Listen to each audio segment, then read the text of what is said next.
Hello and welcome to The Slice. My name is Michael, and today I have a recurring guest. His name is Carlton Brunton. I still can't get over your name.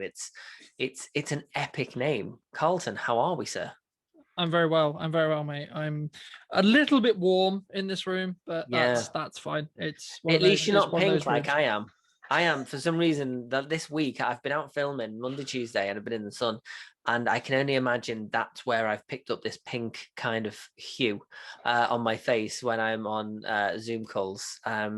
I've knocked it down a little bit on Ecamm, but I'm still very pink. So I apologize. Just for clarity for your audience, whenever I look down, I'm not being rude. I can't see Michael if I look into my camera. So, Yes. There is a reason to why he's looking away so many times. So, Colton, welcome to the show. You've been here before. You know there's a 10-minute timer. Are you ready to start that 10-minute timer? absolutely. I have no idea what we're going to talk about in said 10 minutes, but let's do it. I don't either, but here we go. So your timer has started. So, Carlton, first of all, how has your week been so far?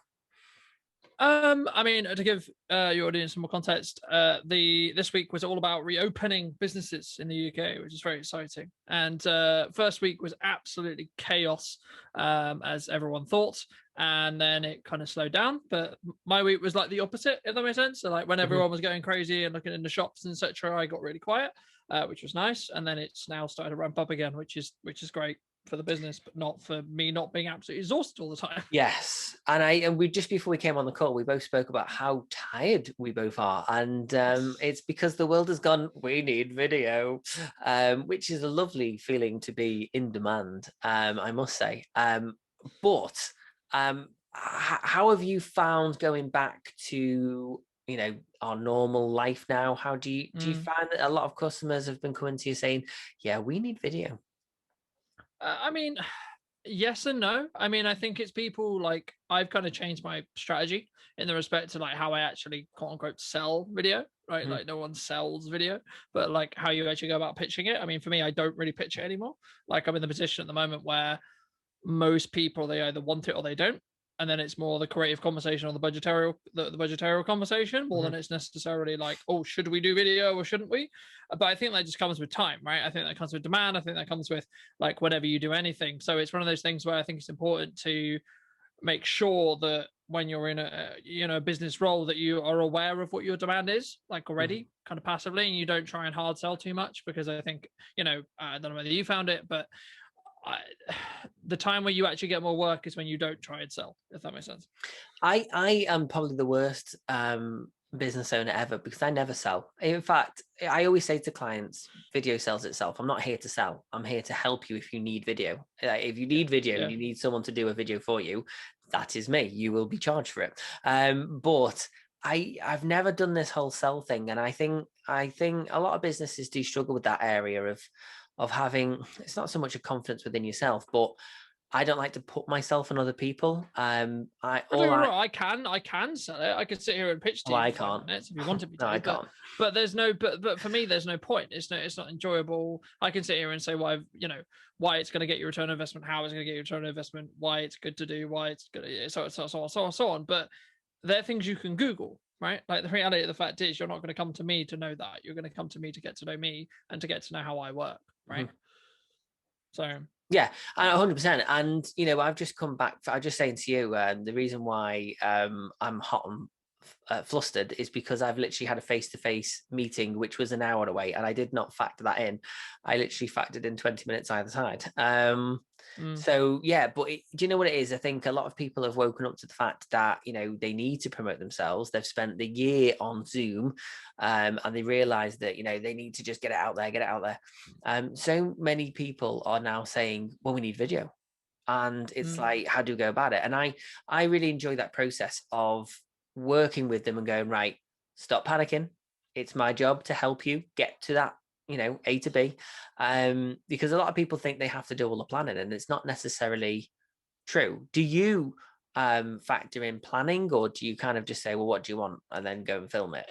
How do you work? it kind of to be honest, it kind of depends on the client, right? Like I have some clients, about a week or two ago I was filming with a client who I've worked with for about 3-4 months now. So, and she's very good at just talking with some structure built around it, right? So I was like, okay, let's talk about this. Okay, and then she talks about this for 20 minutes, half an hour, right? And then we do the same with some other topics. But other people are also, they're like, oh, if it's not written down, it's not scripted, I can't do it, right? But for me, I think there's a difference between having a set of notes and actually having scripted content, because scripted content, it's harder to pull off, to make natural. It's not impossible, but it takes a lot more time, takes a lot more effort. And in my opinion, I don't think it comes across as well. But I think there's ways to do it where you can have your structured points without necessarily having the I'm going to speak every single word on this page kind of scenario. I mean, I have an auto cue or teleprompter, whatever you want to call it, but I have one of those, and I do offer it to people. I say, well, because sometimes people who have never, I mean, I'm an actor as well, so I understand how to work with a script, right? And you don't just learn lines. There's a way in which you take on board a script. And I always say to clients, do not write your own script. Do not write something that is word for word. Just make bullet points of what you want to talk about. And I will ask you relevant questions. I will ask you in a way that you will reiterate it back to me with the question included with the answer, so that when I take all of my bits out, it sounds like you're having a full-blown conversation with yourself. And they go, oh, right, okay. I always find that more people have a better video when they have kind of spoken from the heart, when they've just been prompted a few times to say, hi, my name is, and this is what I do. And then they go, I started doing this when I was 19 and it's grown from, so you start to get that story. And then when they are actually telling a story that they've probably told 20 times previously in that week to other people, you realize that they know that script. They've got that script because they say it week in, week out. It's just getting to that point of, well, who are you? What do you do? And 9 times out of 10, we all network, we all build relationships with people, and we're all, telling people what we do, and we have a somewhat script that we kind of keep to. So it's about getting that out. But what I've found is people who have teleprompters or auto cues, they're really for people who are either got an online course and they are doing a funnel video or some kind of video that is quite structured where they need to cover certain bits. It works for people who have had experience in that. So it's interesting that you say that. So what are you working on at the moment?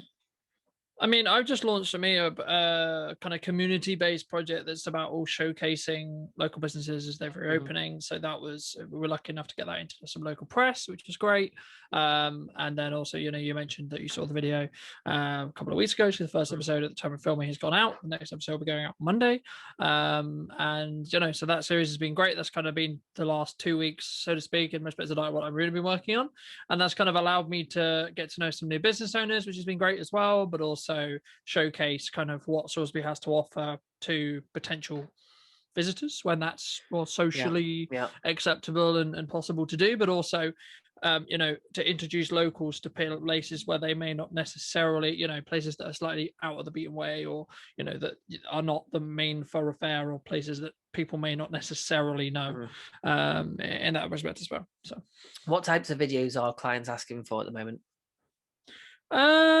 Everything from we want to showcase a space, to we want to tell the story, to a mix of both, to some announcement related like launch stuff. So like I have a couple of clients who are in quite big growth transitions at the moment, so they are taking on some new staff or some new premises, or it's those bigger decisions, and then some that I don't even know but apparently very large, so it'll be exciting to find out. But there's also those kind of growth things, so we're helping promote those, we're helping showcase those, we're helping tell that story, why, who's the new members of the team, if that's there's one case, where's the new premises, how's it going to work, what's it going to add, what are you doing, how are the slight changes as we move out of lockdown, hopefully for the last time, this time never as well, say never, Carlton. Exactly, I know.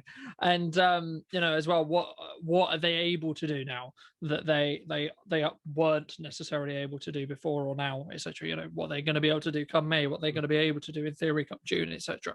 As well. So as I say, with video, it's always a big mix. I personally like a big mix because it keeps things interesting, it keeps things alive, it keeps things keeps me on my toes, so to speak. I don't like the kind of, we're going to do this, we're going to do this, we're going to do this, we're going to do this. That makes sense. And what types of videos do you personally think, as a filmmaker, customers should be having? What would you advise?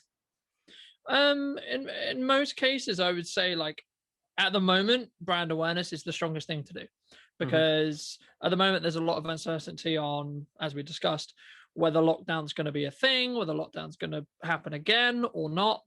And it's going to allow you to still let people know that your business exists, right? Still let people know what you do, how you do it, why you do it. And those things are going to allow you to scale with, build trust, build like, build know. Through your audience base, right? Like that's like people who don't necessarily know who you are, but then they want to learn who you are, and showcasing those, I think, is really important right now, because it's the one thing which you can invest in, which I would argue is not going to, in theory, become or could become a waste of money, or a perceived waste of money, right? There's no such thing as a waste of money, in my opinion, according to video, but there's things which I think will serve you better right now than others, if that makes sense. Yeah, and also we've got probably 8 seconds left, so there's probably no point asking you any more questions, because I wanted to get one more last in there, but there's just no point. And now I can physically see the timer. There you go. You're done. You are done. I don't know if that. What do you think of the timer on the screen? You're the second person I've used it now, and I mean, I love it. Only the fact I can't really see it, because, again, as I say, I'll look at my camera, so I look forward to watching the episode back and seeing how close I was or wasn't. But I was literally going to go, right, I'm going to ask him a question, but he's literally got 8 seconds. I thought, there's just no point. There's just no point. But no, Carlton, thank you so much for being on the show. Have you enjoyed your second stint?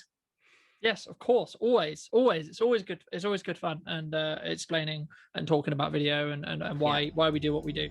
It's always great to do. So thank you for having me. My pleasure. So thank you very much for coming on the show again, and you're more than welcome to come on the show in the future. If anybody would like to watch any previous episodes, you can head over to youtube.com/Take the Cake Pro. If you haven't subscribed, then don't forget to click the button. If you would like to see when I post all my latest videos, don't forget to click the bell. Thank you so much for watching, and I'll see you all soon.